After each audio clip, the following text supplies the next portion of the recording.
Los Corresponsales, un programa dedicado a observar la imagen que tiene México fuera de nuestras fronteras. Una conversación con los periodistas extranjeros que todos los días reportan sobre el país en los medios internacionales.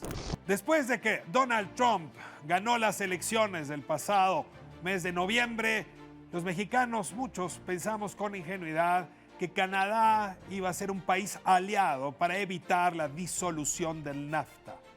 Sin embargo, no solo traíamos una mala lectura de la política estadounidense, hoy nos damos cuenta que también habíamos hecho una lectura poco acuciosa de cómo se ha movido la imagen y reputación de México en Canadá. Ciertamente, el ambiente canadiense hacia Donald Trump no es tan adverso, y sí lo es hacia México.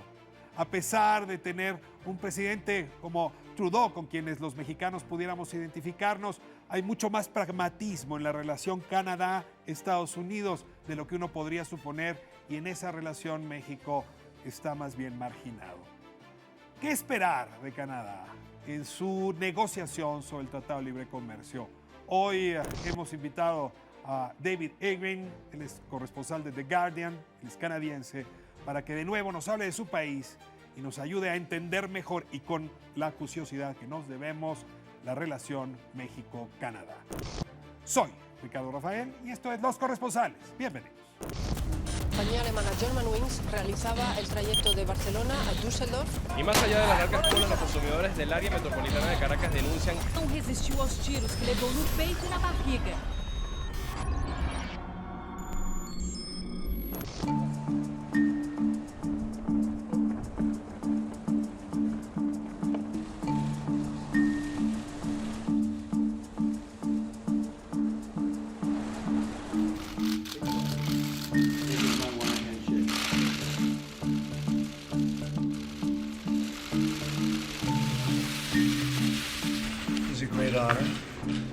We're going to launch the Canada-United States Council for Advancement of Women Entrepreneurs.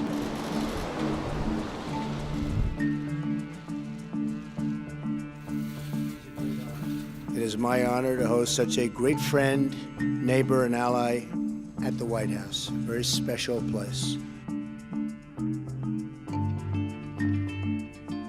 No other neighbors in the entire world are as fundamentally linked as we are.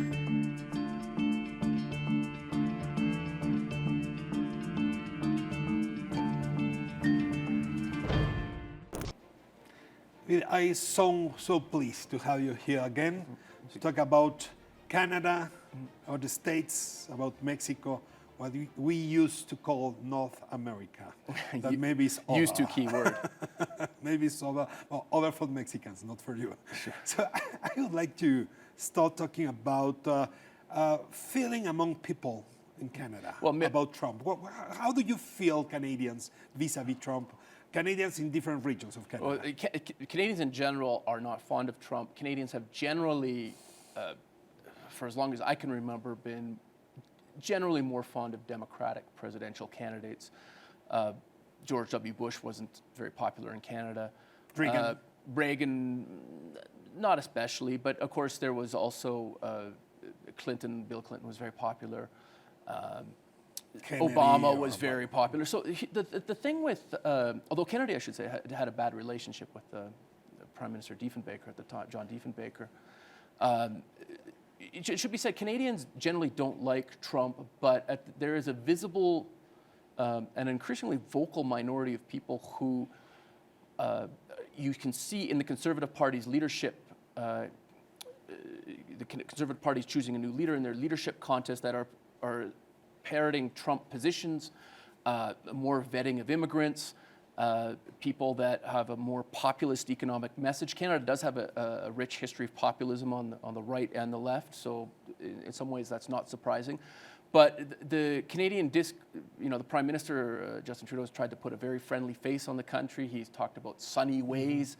And what you're starting to see now is you're starting to see this rough undercurrent. All the rough edges start to be shown.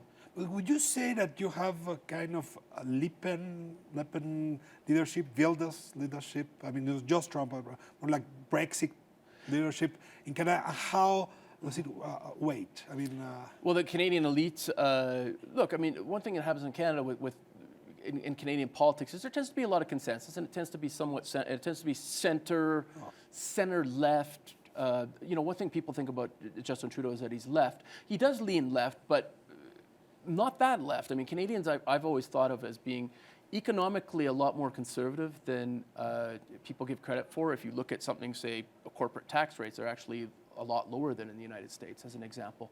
regarding trade or regarding Canadians are very open. globalization? Canadians are very open to free trade. Okay. This is liberal. Yes, absolutely. Canadians, there's a big, broad, middle-class discourse that he had in his campaign.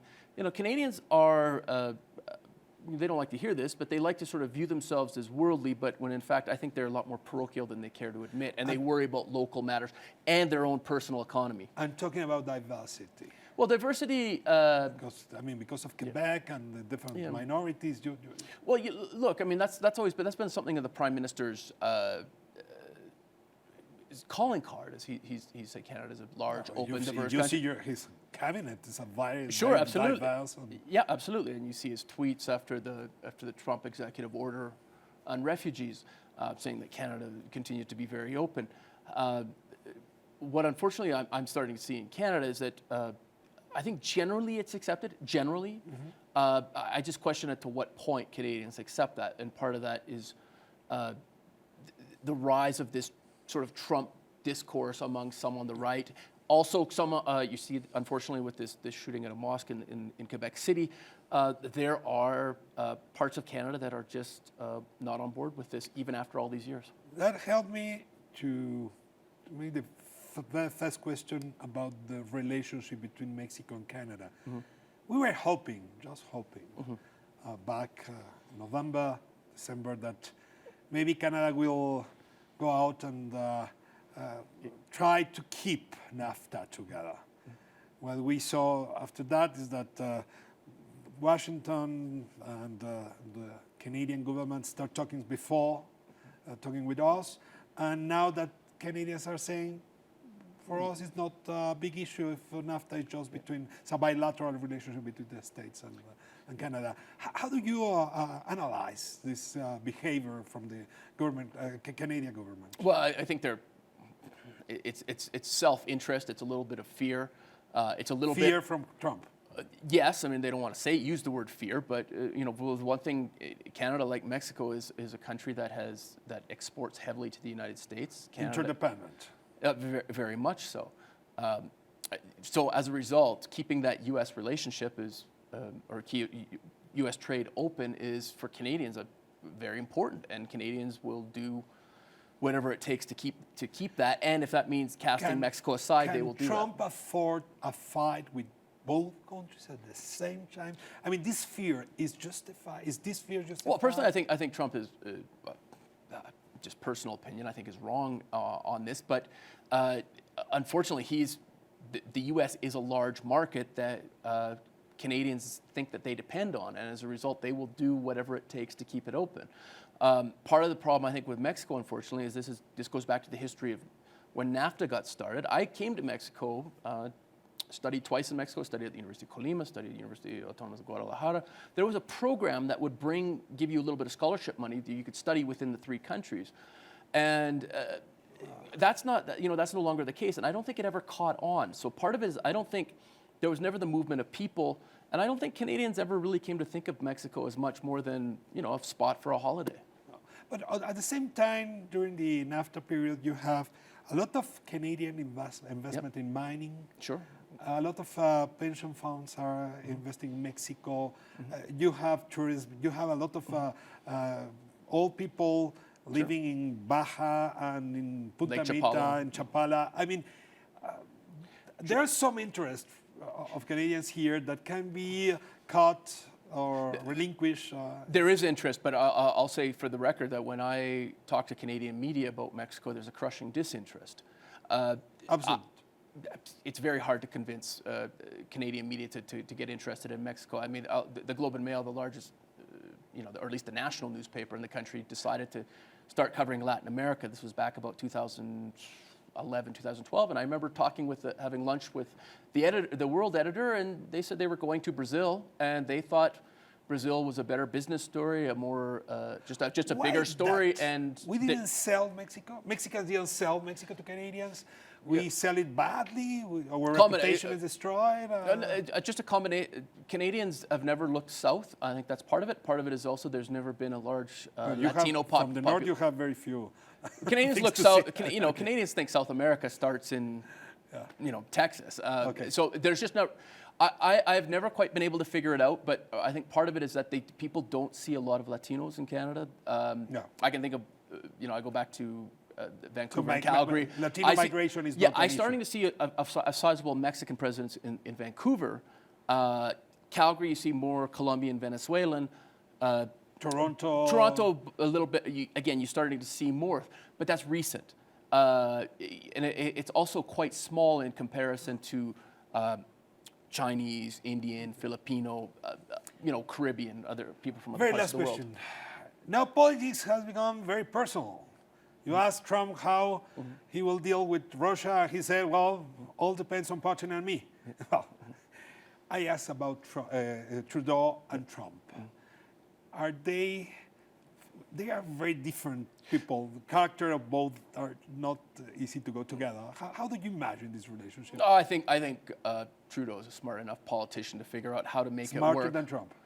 I don't know about smarter, but he's a very smart politician. He's personable. He's somewhat of a rock star internationally. As one Canadian columnist from a conservative publication put it, they're both one-percenters who should be able to, come from rather rich origins, so they should be able to hit it off. I think that if you look at the Canadian government, they are very pragmatic. They have been very careful not to say anything disparaging about Trump, even though Trump's saying things that are obviously against everything that Justin Trudeau has promoted in his various campaigns for Liberal leader and for in the last election in 2015, which he won. So I think they will get along well. There are some things that Trump likes about Canada, one of which is large oil reserves. Gas, oil. So natural resources. So I think Trump will look at Canada as somewhat of a what's the right word? A natural fit, and I don't like to say this, but part of it perhaps is that there's English in common and other things like that. Mr. Peña called you and asked you what to do with Trudeau. I think I would almost just say good luck, because I think he would hear a lot of sympathy from Justin Trudeau, but I think Trudeau would probably, if he was speaking candidly, would say in some ways that friendship has a limit, and that Canada would be more than willing to probably go into a bilateral relationship with Mexico, but going to bat for Mexico with the United States, I don't see that happening. Okay. So advice, there is, I don't think there is any. I don't know what I would tell Peña Nieto. After saying that, will you stay in Mexico? Yes, I would. Why? I've been treated very well here. It pains me that Canadians have never shown much interest in Mexico. I enjoy living here. People have treated me very well. I've made a home here, made a life here, made a career here. We need more Canadian students like you coming to Mexico. Well, I've promoted Mexico strongly, but it sort of feels like a bit of a lost cause sometimes. David, thank you. You're very welcome. Well, very clever, intelligent, and bien informados estamos ahora sobre cómo está el ambiente en Canadá y también qué enfrentaremos, no solo con Estados Unidos, sino con el otro socio comercial, con quienes ya nos encontraremos en un futuro seguro no distante. Gracias por habernos permitido hoy entrar a su hogar, en los corresponsales, este programa dedicado a observar el mundo y a México en el espejo de este nuestro mundo. Hasta la próxima semana.